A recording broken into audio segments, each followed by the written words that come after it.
Hello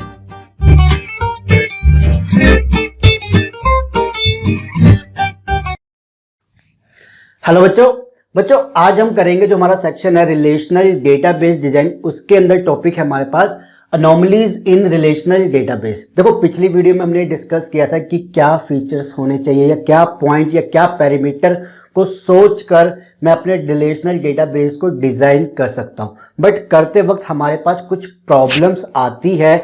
उन्हीं को हम क्या कहते हैं, अनोमलीज इन रिलेशनल डेटाबेस की क्या प्रॉब्लम है। अनोमलीज मतलब प्रॉब्लम्स, या हम ये कह सकते हैं undesirable result while designing the relational database. Okay, तो ये चीजें क्या है इसको देखते हैं कि अनोमलीज क्या है। तो हमारे पास 3 अनोमलीज होती है, यानी 3 प्रॉब्लम होती है जिसे हम कहते हैं insertion anomaly, deletion anomaly and the updation anomaly. इसे हम डिस्कस करेंगे। तो उसके लिए मैंने एक टेबल लिया, उसका एग्जांपल, देन उसको डिस्कस करते हैं। ये एम्प्लॉइज नाम का टेबल है जिसके अंदर ईआईडी, एम्प्लॉइज की डिटेल का टेबल एक्चुअली है। ईआईडी उसका नाम, उसकी सैलरी, उसकी डिपार्टमेंट आईडी और किस डिपार्टमेंट में काम करता है उसका नाम, ठीक है, डिपार्टमेंट नेम। तो ये हमारे पास टेबल है जिसके अंदर ईआईडी मेरी क्या है, प्राइमरी की है। ओके गाइस, तो अब एक एक करके डिस्कस करते हैं कि अनोमली क्या होगी, क्या प्रॉब्लम होगी अगर ये टेबल ऐसा हमें मिल जाए। तो पहली है इंसर्शन अनोमली, जिसका क्या डेफिनेशन, क्या पॉइंट है कि if you want to insert some information but we can not enter that data because of some constant. ये कहते हैं कि ये आपके पास टेबल है, ठीक है, और आप किसी जगह कोई डाटा डालना चाहते हो, डेटा को डालना चाहते हो, इंसर्ट करना चाहते हो, बट किसी कॉन्स्टेंट की वजह से, किसी रिस्ट्रिक्शन की वजह से, किसी रूल की वजह से आप डेटा नहीं डाल सकते, तो हम क्या कहेंगे, ये मेरी एक इंसर्शन अनोमली है। एग्जाम्पल के तौर पे ये सारी चीजें मेरे पास, ठीक है। मैं कहता हूं कि जैसे पॉल है, इसकी सैलरी 10,000, इसकी आईडी 1 है, उसके डिपार्टमेंट का नाम भी 1 है, और उस डिपार्टमेंट की आईडी के बेस पे उसका क्या नाम है, डिपार्टमेंट का नाम अकाउंट है, ठीक है। तो 1 जिसकी डिपार्टमेंट आईडी होगी वो सारे अकाउंट वाले होंगे, जिसकी 2 होगी वो मार्केटिंग वाले होंगे, जिसकी 3 होगी वो सेल्स वाले होंगे, ठीक है। ऐसे मैंने बना रखा है। अब कंपनी को यह सोचा कि चलो एक डिपार्टमेंट ऐड कर देते हैं। भाई कंपनी के अंदर एक डिपार्टमेंट ऐड हो रहा है, तो कंपनी सोचा मैं अपने डेटाबेस के अंदर डिपार्टमेंट ऐड कर देता हूं। वो इस टेबल में गया, उसने सोचा कि मैं एक फाइनेंस नाम का डिपार्टमेंट ऐड करता हूं। उसने उसका डिपार्टमेंट आईडी 5 रखा, ठीक है, कोड, और उसको एंटर किया फाइनेंस। बट यहां पे प्रॉब्लम क्या है कि हम बात कर रहे हैं एम्प्लॉइज के टेबल की, एम्प्लॉइज की डिटेल की। ये एम्प्लॉय है और उसकी आईडी ये है और उसकी डिपार्टमेंट आईडी ये है और उसके साथ में वो इस डिपार्टमेंट में काम करता है। बट यहाँ पे हमें सिर्फ डिपार्टमेंट को ऐड कर रहे हैं, एम्प्लॉय को ऐड नहीं कर रहे, तो ये हो जाएगा गलत। क्यों भाई? क्योंकि यहाँ पे क्या है, ये है मेरी ईआईडी, जो कि क्या कहती है कि आप किसी, यहाँ पे अगर आप सोचोगे चलो मैंने डिपार्टमेंट ऐड कर दिया, 1 मिनट के लिए सोचो, ठीक है, 5 फाइनेंस, यहाँ पे क्या वैल्यूज रखोगे, नल, कि ये डिपार्टमेंट तो एग्जिस्ट करता है बट कोई अभी आदमी काम नहीं करता। बट ऐसा नहीं हो सकता, नल वैल्यू नहीं रख सकते इस टेबल में। क्यों? क्योंकि ये कॉन्स्टेंट है, ये की है मेरी, एक प्राइमरी की है जिसके अंदर एक नल वैल्यू नहीं आ सकती गाइस। तो ये प्रॉब्लम हमारे पास आती है।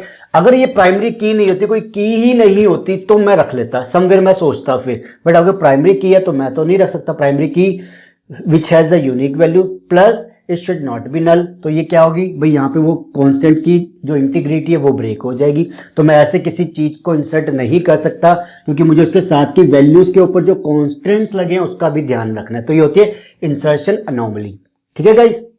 तो ये प्रॉब्लम आने वाली है कि मैं सोचूंगा कि चलो यहाँ पे मैं ईमेल आईडी 9 कर दूं। 9 कैसे कर सकते हो भाई? 9 कर दोगे तो यहाँ पे नल करोगे, क्योंकि एम्प्लॉय तो कोई है ही नहीं। बट ये है टेबल की डिटेल कि यहाँ पे कोई एम्प्लॉय है तो उसको डिपार्टमेंट दो, ये चीज कहता है टेबल। बट हम डिपार्टमेंट ला रहे हैं, उसको कोई एम्प्लॉय नहीं दे रहे, तो ये चीज यहाँ पे गलत हो जाती है। नेक्स्ट चलते हैं डिलीशन अनोमली की। ये क्या कहती है, it occurs when we delete some existing information and this cause deletion of any other undesirable information. ये कहता है कि आपने एक चीज डिलीट करने की कोशिश कर रहे हो मानो, बट उसकी वजह से हो सकता है कुछ अनडिजायरेबल चीज और डिलीट हो जाए, या कोई चीज ऐसी हो जाए कि हमें चीजों में फिर हम, मतलब वो चीज होनी नहीं चाहिए थी बट वो एक्स्ट्रा चीज और डिलीट हो जाए। कुछ करने की जगह कुछ और जा रहे थे, कर तो दिया बट साथ साथ कुछ और भी कर दिया गलत, तो वो चीज नहीं होनी चाहिए। जैसे एग्जांपल के तौर पे कि employ ID 3, Shona 7000, DID department ID 3 है एंड सेल्स है।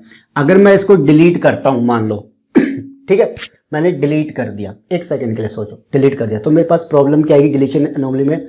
ये प्रॉब्लम आएगी कि मेरे पास जो डिपार्टमेंट था सेल, ओके, वो क्या था, हम जब किसी डिपार्टमेंट की बात करते हैं उसके साथ में एम्प्लॉइज की बात कर रहे हैं, मैंने सेल्स ही डिपार्टमेंट इस कंपनी से हटा दिया, कंपनी में मगर सेल्स का डिपार्टमेंट तो नहीं उड़ा ना, हमने तो एम्प्लॉय को हटाया, तो साथ साथ क्या हुआ, यहां से जो डिपार्टमेंट था सेल्स वो भी हट गया है, वो हमें नहीं करना था, हमें तो सिर्फ शोना को हटाना था मान लो, बट साथ साथ क्या हुआ कि वो सेल्स का डिपार्टमेंट इस डेटाबेस के अकॉर्डिंग एग्जिस्ट ही नहीं करता, इसके अकॉर्डिंग वो एग्जिस्ट ही नहीं करता, तो ये हमारे लिए दिक्कत होगी। तो ऐसा नहीं होना चाहिए, करने कुछ और जा रहे थे हो कुछ हो गया, क्योंकि टेबल क्या कहता है एम्प्लॉइज के साथ में department name, but department name exist करना तो चाहिए ना, तभी तो ये चीज प्रॉब्लम हो जाएगी।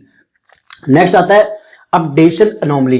It occurs when we try to update data and this cause inconsistency of data.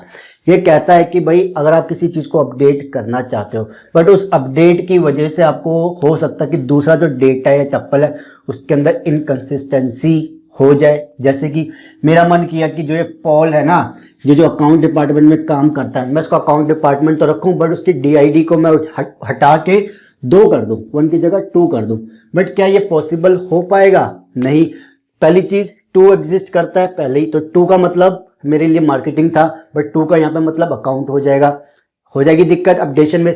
दूसरी चीज कि ये अकाउंट का है, इसकी ID 2 है और ये अकाउंट का इसकी ID 1 है, ये अकाउंट का है स्मिथ, इसकी ID 1 है, ये अकाउंट का है इसकी ID 1 है, तो किसी एक की ID और कुछ हो और डिपार्टमेंट नेम सेम हो, ऐसा कैसे पॉसिबल है? तो इसमें क्या कहता है, या तो आप अगर चेंज करना चाहते हो तो सारे के सारे उन बंदों के डिपार्टमेंट ID जो अकाउंट से रिलेटेड है उन सबकी DID को चेंज करो, आप इसी को अकेले को नहीं कर सकते 2, आपको सबको करना पड़ेगा। दूसरी चीज 2 एग्जिस्ट नहीं करना चाहिए, मैं इसकी जगह मान लेता हूं कि 2 की जगह मैं इसको 4 करना चाहता हूं तो कर सकता हूं, बट सबको करना होगा एक एक करके, कि सिलेक्ट ऑल करके भैया जिसकी डिपार्टमेंट अकाउंट है उसकी DID को चेंज कर दो, वो कर सकते हैं, बट अकेले को सोचूंगा किसको करना सिर्फ, वो नहीं हो पाएगा। ठीक है, तो यहाँ पे क्या आता है, अपडेट करने की जगह हम इनकंसिस्टेंसी क्रिएट कर रहे हैं कि भाई एक जगह कुछ है और वही चीज एक जगह कुछ और वैल्यू दे रही है, तो वो चीज नहीं होनी चाहिए, वैलिडनेस होनी चाहिए कि हाँ भैया ये चीज वैलिड है, ये चीज हो सकती है, कंसिस्टेंट है। ठीक है, तो ये थी हमारे पास की 3 तरीके की प्रॉब्लम हमारे पास आएगी। अगर हमारे पास इस तरीके का टेबल हो या कुछ हो तो हमें ये प्रॉब्लम ध्यान में रखनी पड़ेगी कि इंसर्ट करते वक्त चीज़ों का ध्यान देना है कि बाकी वैल्यूज जो है कांस्टेंट के बेस पे आए। दूसरा डिलीशन के बेस पे ये भी रहना चाहिए कि कोई और डिलीट ना हो जाए, कोई और इन्फॉर्मेशन ना लॉस्ट हो जाए। और थर्ड अपडेशन के बेस पे इनकंसिस्टेंसी ना आ जाए कि एक तो अपडेट कर रहे हैं बट सेम टाइप की वैल्यू हमारे पास और भी है, तो 2 डिफरेंट वैल्यूज मिलेगी एक ही से, वो गलत हो जाएगी। तो ये हमें ध्यान में रखनी है। ठीक है, तो ये टॉपिक हो गया आपके पास अनोमलीज इन रिलेशनल डेटाबेस। अब हम चालू करेंगे अपना फंक्शनल डिपेंडेंसी क्या है, क्या उसके कॉन्सेप्ट है, और साइड बाय साइड हम नॉर्मलाइजेशन का कॉन्सेप्ट करेंगे ताकि एक साथ हम इन चीज़ों को समझते हुए चले। एक साथ अगर मैं फंक्शनल डिपेंडेंसी करा दूंगा देन फिर नॉर्मलाइजेशन कराऊंगा तो आपको समझने में बहुत दिक्कत हो जाएगी। तो इजी करके समझाना मेरा काम है, बट एक एक करके चलेंगे साइड बाय साइड, जो पॉइंट जिससे रिलेट करेगा उसको समझेंगे, कॉन्सेप्ट को क्लियर करते चलेंगे। ठीक है, ये होगी वीडियो अच्छी लगे तो लाइक एंड शेयर कर लीजिए, चैनल को सब्सक्राइब कर लीजिएगा और प्ले लिस्ट का लिंक इस वीडियो के डिस्क्रिप्शन प्लीज जाइए उसको फॉलो कीजिएगा। Thank you.